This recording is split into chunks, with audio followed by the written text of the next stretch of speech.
কাজল তো বাসে বাবা একটু উঠে আসো তো বাবা, তোমার সাথে আমার আর আরেকটা কথা আছে। আসো, তোমার নাম কি জানো?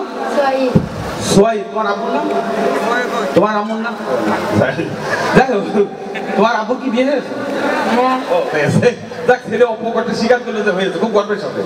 দেখ কার করেছে? আর কার সাথে বিয়ে? তোমার আব্বু? তোমার মার সাথে? এটা কোনো কথা হলো? তোমার আব্বু আর মানে এই নিজেদের ভিতরে আত্মীয়তা না করে বাইরে করতে পারলো না। যাও, কোন ক্লাসে পড়ো?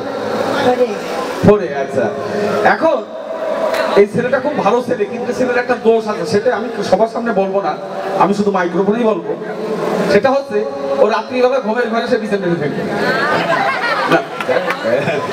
আমি ওর কথা বলিনি।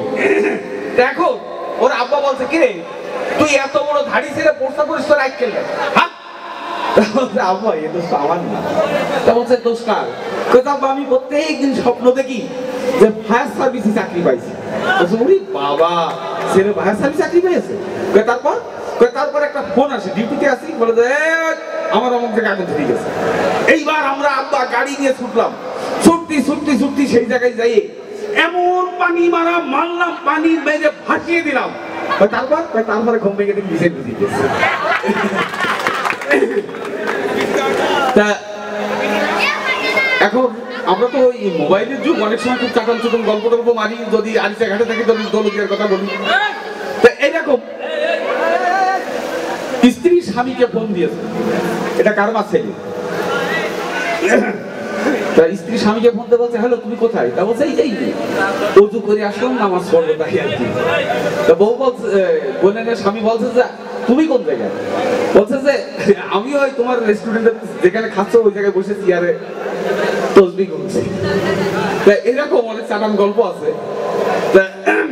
আপনাদের এলাকায় কেমন মাস্টার আছে জানি না, আমাদের এলাকায় কিন্তু খুব মাস্টার। মেয়ে ছেলে দেখলে এই ধর হ্যান ত্যান রামদাস ছুটিয়ে নিয়ে চলে যায়।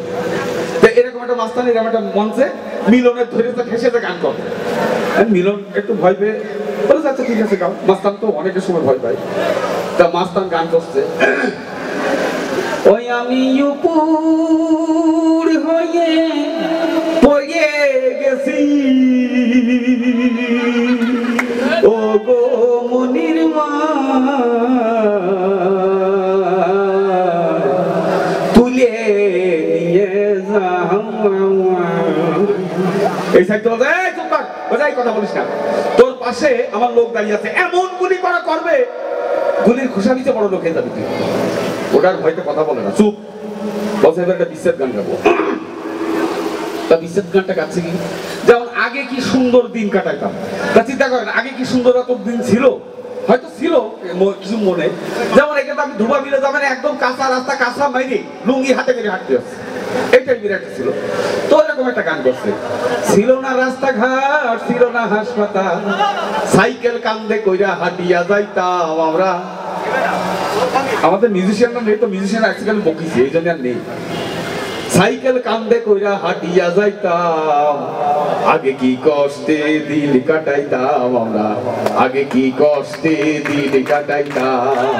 ছিল না রাস্তাঘাট, ছিল না হাসপাতাল, ছিল না রাস্তাঘাট, ছিল না হাসপাতাল, সাইকেল কান্দে কইরা হাঁটিয়া যাইতাম আমরা, সাইকেল কান্দে কইরা হাঁটিয়া যাইতাম, আগে কি কষ্টে দিন কাটাইতাম আমরা, আগে কি কষ্টে দিন কাটাইতাম।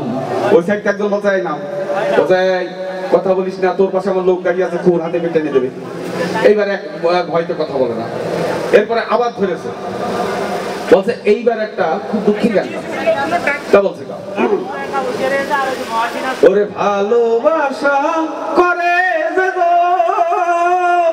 কাঁদিতে হয় অতি গোপন, শুকনা বৃক্ষে কাষ্ট যেমন পাতা নাই ডালে।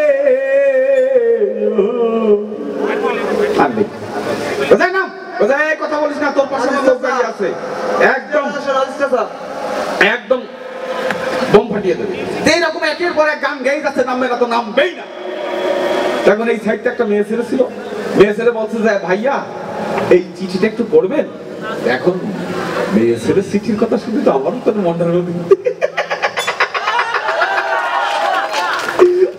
মনটার মধ্যে কিরকম বেড়ে ওঠে মেয়ে ছেলের চিঠি তারপর হ্যাঁ দিন দিন পড়বো এখন মেয়ে ছেলের চিঠিটা পড়ে মাস্টার নেমে চলে গেছে আর এলাকায় নেই নেই তো নেই এখন সবাই বলছে যে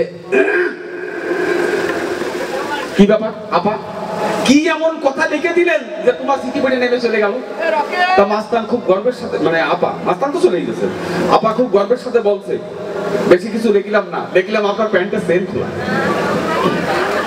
তা আজকে আমাদের এই যে বউ মরার ব্যাপারটা একটু জানেন কি কেউ জানেন না মনে হয় আচ্ছা বউ একজন মারা গেছে খুব দুঃখের ব্যাপার আসছে এখনই রবিউল